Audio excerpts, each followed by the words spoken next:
નમસ્તે વિદ્યાર્થી મિત્રો, ડેલ્ટા એજ્યુકેશન સિસ્ટમ દ્વારા સંચાલિત ઓનલાઈન એજ્યુકેશનની અંદર આપ બધાનું હાર્દિક સ્વાગત છે.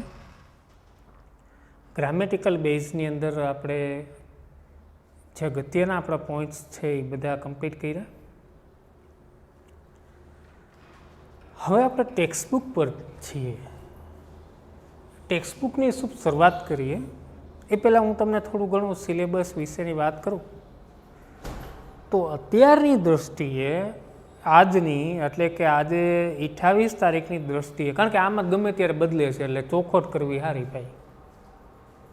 આ 28 નવેમ્બર 2020ની સ્થિતિએ આપણે ટેક્સ્ટબુકની અંદર યુનિટ 1 to 6નો અભ્યાસ કરવાનો છે. Unit 1 to 6. હવે ટેક્સ્ટબુકનો જ્યારે અભ્યાસ કરવાની વાત થાય ત્યારે આપણે શું શું વસ્તુ ધ્યાનમાં રાખવી એ હું તમને જણાવી દઉં.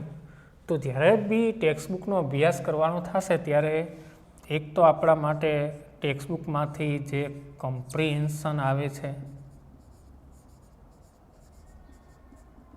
આ કમ્પ્રિહેન્શનના 10 માર્ક છે, મતલબ પેરેગ્રાફ પ્રશ્ન. ત્યાર પછી આમાંથી એક શોર્ટ નોટ આવશે દોસ્તો,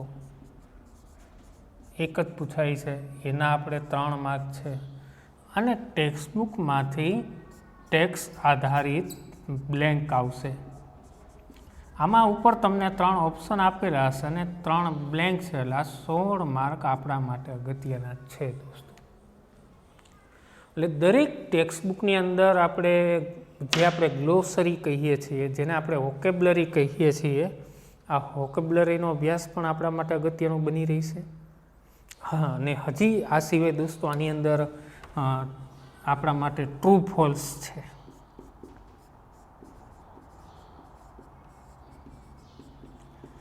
એના 4 માર્ક છે દોસ્તો.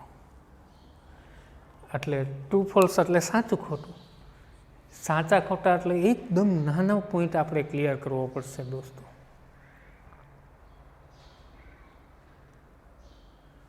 વોકેબ્યુલરી પણ જોશે, એક એક પોઈન્ટ, ટેક્સ્ટની એક એક લાઈન પણ આપણે જોશે, ત્યારે આપણો મેળ પડશે દોસ્તો. હવે આજે યુનિટ 1થી આપણે શરૂઆત કરવા જઈ રહ્યા છીએ.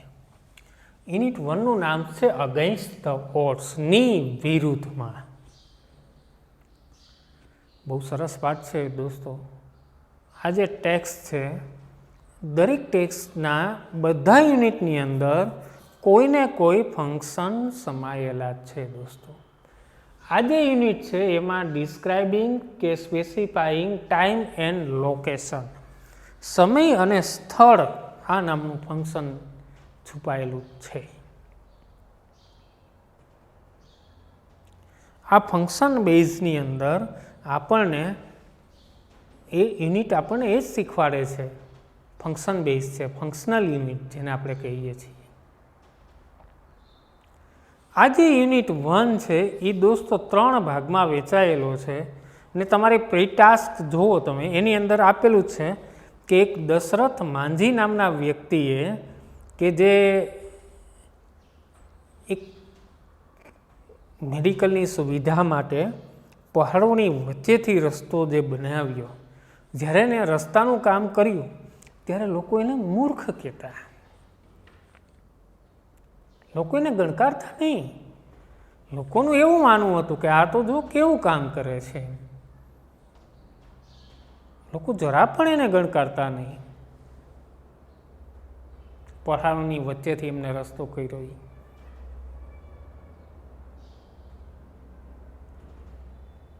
પણ સમય જતાં જ્યારે એ કામ પૂર્ણ થયું ત્યારે ખરેખર આમ બેઝિક તમને વાત કરું, જો પહાડોની વચ્ચેથી એ રસ્તો બની જાય તો ફક્ત ડિસ્ટન્સ 15 કિલોમીટરનું રહે, અને એ જ્યારે પહાડોમાં વચ્ચે રસ્તો નહોતો બનાવ્યો ત્યારે 55 કિલોમીટરનું અંતર હતું દોસ્તો. તો આશરે 40 કિલોમીટર જેવું અંતર છે એ ટૂંકું બની જાય છે. અને ઝડપથી મેડિકલની સુવિધા મળી શકે એવું છે. આજે તમને વાત કરું તો જે સી પ્લેનની સુવિધા ચાલુ થઈ અહેમદાબાદથી ડાયરેક્ટ કેવડિયા, કેટલું અંતર ઘટાડે છે, આ એના જેવી વાત છે દોસ્તો.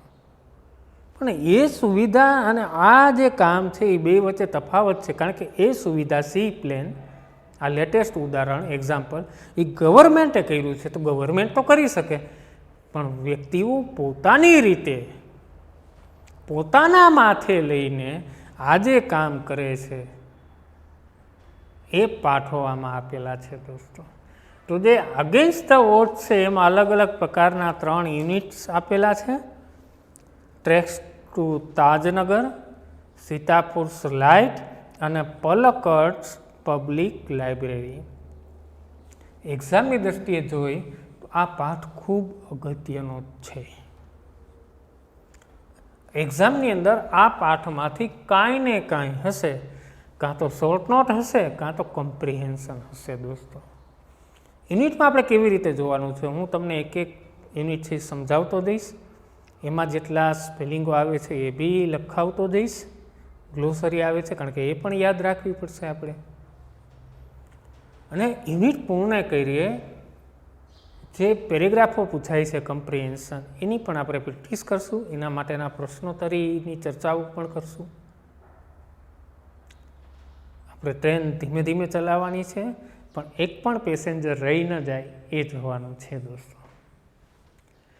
તો આ જે 3 ભાગ છે, આ 3માંનો પહેલો ભાગ એટલે કે ટ્રેક્સ ટુ તાજનગર, આ જે રીડ 1 છે,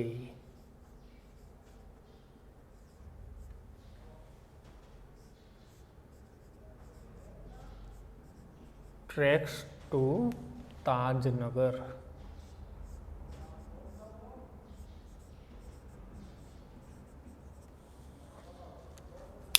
યુનિટ 1ની અંદર 3 ભાગ છે. 3 ભાગનો આપણે અલગ અલગ અભ્યાસ કરવાનો છે. એમાંનો જે પહેલું રીડ છે એ છે ટ્રેક્સ ટુ તાજનગર. બહુ સરસ પાઠ છે, બહુ સરસ યુનિટ છે. નાનો ટુકડો આપણને ઘણું બધું સમજાવી જાય છે, આપણને ઘણું બધું કહીને જાય છે આ પાઠ છે. તાજનગરના લોકોનો જે સંઘર્ષ છે દોસ્તો, તાજનગરના લોકોએ જે સ્ટ્રગલ કરી અને જે કામ કર્યું છે, બહુ સરસ વાત કરી છે. જોઈએ શું કર્યું છે. ફોર 25 years, 25 વર્ષથી, the residents of Tajnagar village near Gurugram lobbied for a railway station in their village. 25 વર્ષથી તાજનગરના લોકો જે છે, રેસિડન્ટ એટલે કે એમના રહેવાસીઓ, અને લોબી યાની ગવર્મેન્ટની જે અસરો એમના ઉપર પડે છે, કે 25 વર્ષથી આ તાજનગરના લોકોને એક રેલવે સ્ટેશનની એક ઇન્ફ્લુઅન્સ ખૂબ અસર હતી, એમને જોતી હતી. હવે આપણે યાદ રાખવાનું કેટલા વર્ષથી, 25 વર્ષથી દોસ્તો. When their demand was not met, demand એટલે એમની જરૂરિયાત, માગણી, જેને આપણે કહીએ છીએ.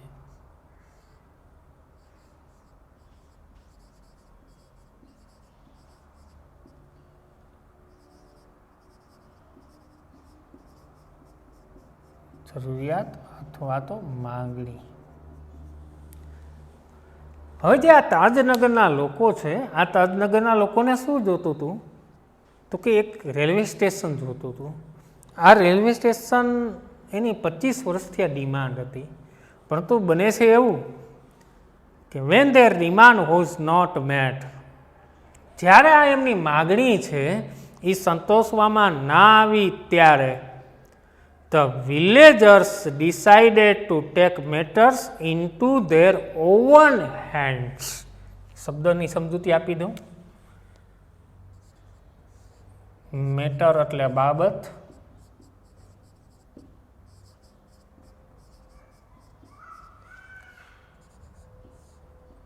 ઓવન એટલે પોતાનું. આ તાજનગરના લોકોની જે ડિમાન્ડ હતી એક રેલવે સ્ટેશન બંધાવવા માટેની, 25 વર્ષથી એ લોકો ડિમાન્ડ કરી રહ્યા હતા દોસ્તો. જ્યારે સંતોષાણી નહીં ત્યારે આ તાજનગરના લોકોએ જાતે નક્કી કર્યું કે આપણે આપણું ભાગ્ય બનાવશું દોસ્તો.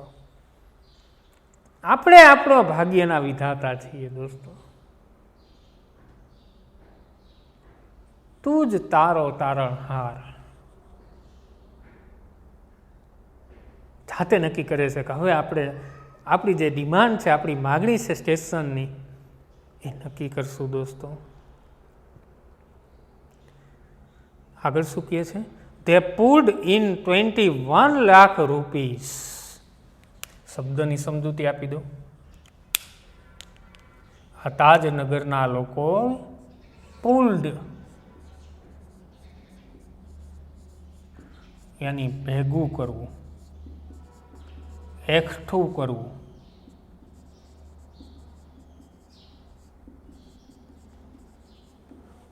કેટલી વસ્તુ એકઠી કરી છે દોસ્તો, એ પણ આ ટ્રુ ફોલ્સ માટે આપણે જોવાનું છે.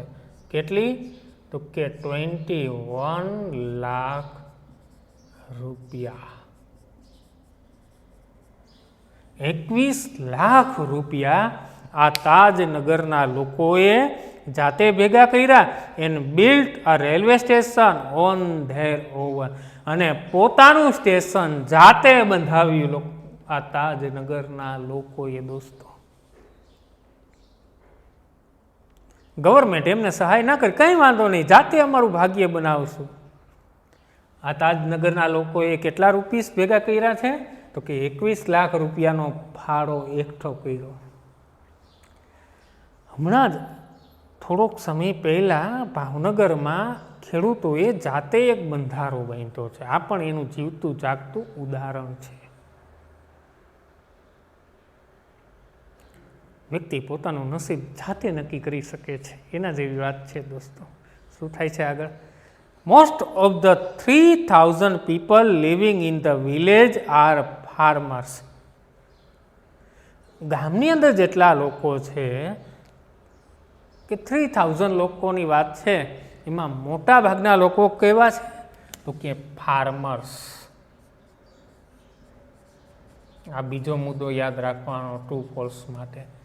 ફાર્મર્સ યાની ખેડૂતો છે દોસ્તો. હું પણ એક ખેડૂતનો દીકરો છું. ઘણા બધા આપણે અહીં ખેડૂતના દીકરા છે. ગર્વ લેવા જેવી વાત છે આ એમના માટે કે મોટા ભાગના લોકો ખેડૂતો છે. અને 21 લાખ રૂપિયા ભેગા કરવા એટલે આ કોઈ નાની સૂની વાત નથી દોસ્તો. But such was the burning desire to have a station in the village. એ બધાની બર્નિંગ યાની તીવ્ર ઈચ્છાઓ હતી. જો સમજો દોસ્તો.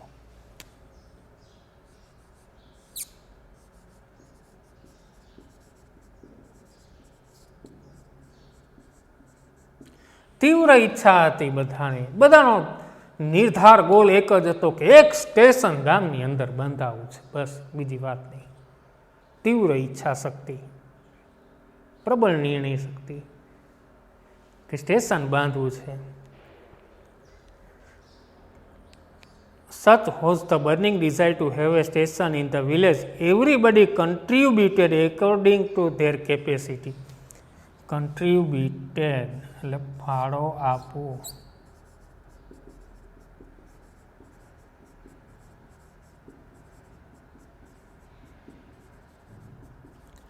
ગામ લોકોની ઈચ્છા શક્તિ ને કારણે જ આ સ્ટેશન બંધાવ્યું. કેટલા રૂપિયા ભેગા કર્યા? 21 લાખ રૂપિયા. મોટાભાગના ખેડૂતો હતા અને દરેક વ્યક્તિએ ગામની અંદર પોતાની કેપેસિટી પ્રમાણે, કોઈ ફોર્સ નહીં, શેના પ્રમાણે? તો કે એમની જે ક્ષમતાઓ હતી, કેપેસિટી હતી, એ મુજબ ફાળો એકઠો કરવામાં આવ્યો છે દોસ્તો. દરેકે પોતાની કેપેસિટી મુજબ ફાળો છે એ આપ્યો છે. આગળ જોઈએ. Ranking from 3000 rupees to 75,000 rupees. સમજો દોસ્તો, ક્યાંથી ક્યાં સુધીનો? તો કે 3000 લઈ અને 75,000 સુધી, યાની 75,000 સુધીનો ફાળો આપ્યો છે લોકોએ. કોઈ 3,000 આપે, કોઈ 4,000 આપે, કોઈ 10,000 આપે, કોઈ 15,000 આપે, કોઈ 20,000 આપે, કોઈ 25,000 આપે. 3,000 લઈ અને 75,000 સુધીનો ફાળો આપ્યો છે દોસ્તો. They donated money for the station and we started the construction in January 2008. Construction કામ ક્યારે ચાલુ થયું? તો કે જાન્યુઆરી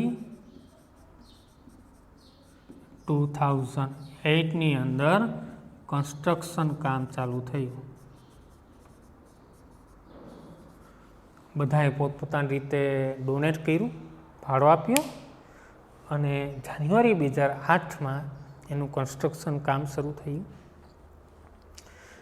સૈદ રણજીતસિંહ ફોર્મર વિલેજ સરપંચ. આવું બધું કોને કીધું? તો કે રણજીતસિંહ કોણ હતા? ફોર્મર વિલેજ સરપંચ, એટલે વિલેજના જૂના સરપંચ રણજીતસિંહ. આ કોણ છે? તો કે former village sarpanch.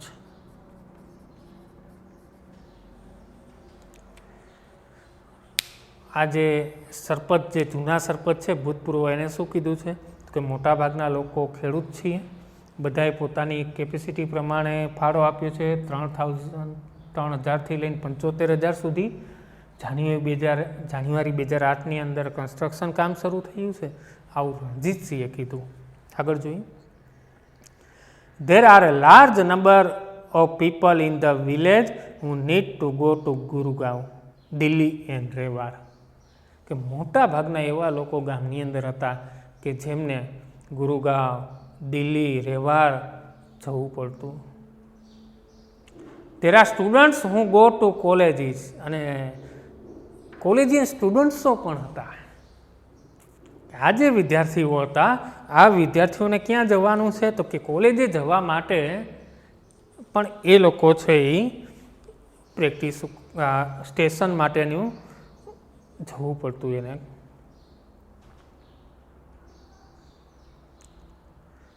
Till now we had to either go to હલીમંડી or પટલી to catch a train.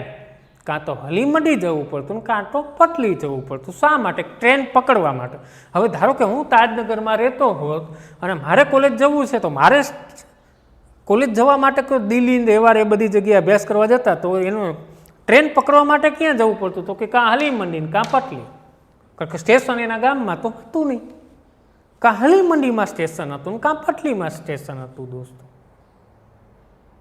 આ પોઈન્ટ ગામ લોકોને દિલમાંથી ઉગરી આવ્યું છે. દોસ્તો, both the station are 6 kilometers away from Tajnagar. હલીમંડી અને પટલી, આ હલીમંડી એન્ડ પટલી, આ બે કેટલા દૂર હતા? તો કે 6 કિલોમીટર. ક્યાંથી? તાજનગરના લોકો, તાજનગર ગામથી. હવે વિચારો, 6 કિલોમીટર રોજ ચાલીને જવું. બધા તો એવા સગવડિયા ના હોય જેમની પાસે બાઇક હોય, 4 વ્હીલ હોય. આ સમજવાનું છે દોસ્તો. We thought when the railway line passed through the village, we would have a station here. અમે એવું વિચાર્યું કે રેલવે લાઇન જે પસાર થાય છે ગામમાંથી, તો કેમ એક સ્ટેશન ના બંધે જ્યાં ટ્રેન ઊભી રહે, ઉપડે? સ્વાભાવિક છે. આપણા ગામમાં જો આ પ્રશ્ન થતો હોય ને આપણે અહીંયાથી ટ્રેનના પાટા પસાર થતા હોય, તો આપણે પણ વિચાર કરીએ એકવાર. તો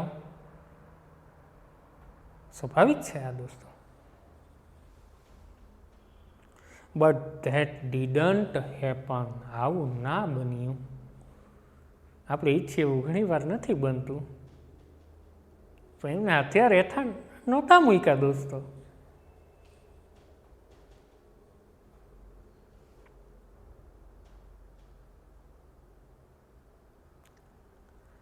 So we raised the demand in 1982 and have been continuously asking for it. હવે એમની ડિમાન્ડ ક્યાંથી શરૂ થઈ દોસ્તો સમજો. આ ડિમાન્ડ ક્યાંથી ચાલુ થઈ તો કે ડિમાન્ડ એમની ચાલુ થઈ 1982 દોસ્તો. 1982માં કન્સ્ટ્રક્શન કામ ક્યારે શરૂ થયું? 2008માં. બેનો ગાળો જુઓ, 18 ને 7 25 વર્ષ. પહેલું સેન્ટેન્સ વાક્યનું છે ફોર 25 years થઈ ગયું. 1982ની અંદરથી એમને ડિમાન્ડ નક્કી કરી હતી, માગણી મૂકી હતી કે સ્ટેશન હોવું જોઈએ. આ સમજવાનું છે.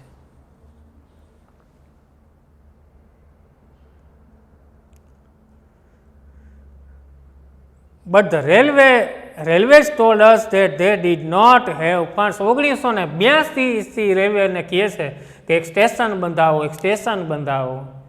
રેલવે કહી દીધું અમારી પાસે ફંડ નથી, ફાળો નથી. ફંડ એટલે ફાળો, ઊંચાત કરી દીધા, મતલબ ફાળો નથી ભાઈ, જે કરવું એ કરો.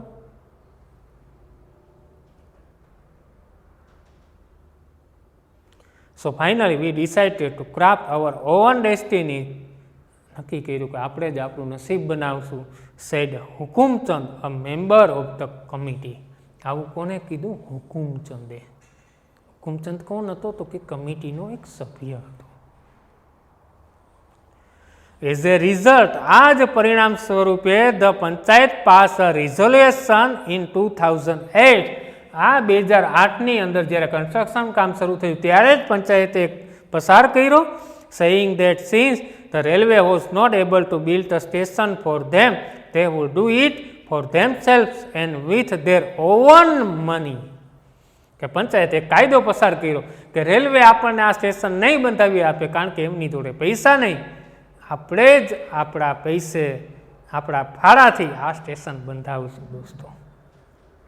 Soon તરત જ an 11-member team was formed and the team started collecting money from villagers.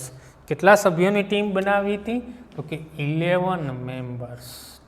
કમી 11 મેમ્બર.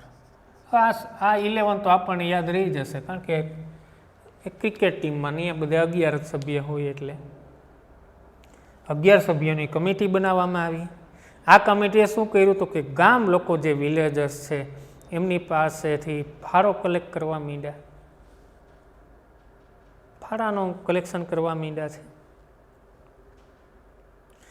ઓન 7 જાન્યુઆરી 2010, આ પોઈન્ટ અગત્યનો, 7th જાન્યુઆરી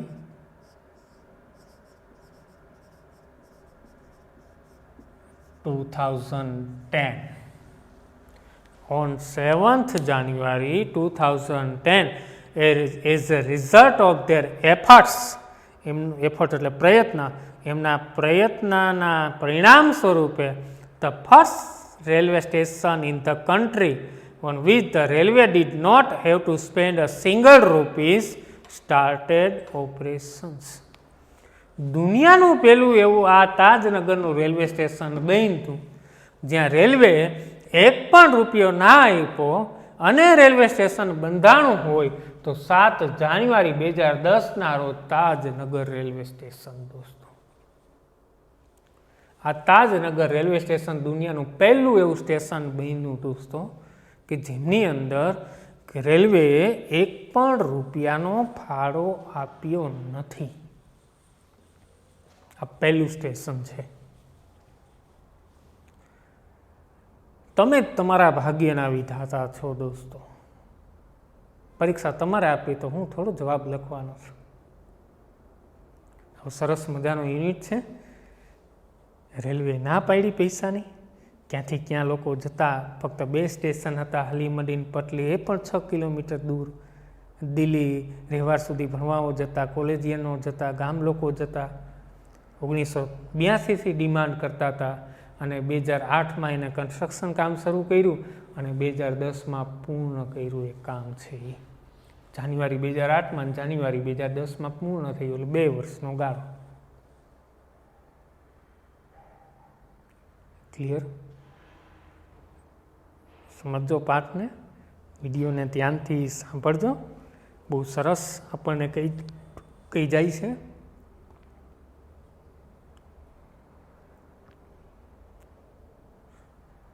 નેક્સ્ટ લેક્ચરની અંદર આ પાઠમાંથી કેવી રીતે પેરેગ્રાફ દ્વારા પ્રશ્ન પૂછાય એનો આપણે અભ્યાસ કરીશું. પેરેગ્રાફ દ્વારા પ્રશ્ન પૂછાય તો શું શું વસ્તુ ધ્યાનમાં રાખવાની, એમાં પણ ગ્રામેટિકલ બેઝ યાદ રાખવાનો છે, એનો અભ્યાસ કરાવીશ તમને. તો મળીએ નેક્સ્ટ લેક્ચરમાં.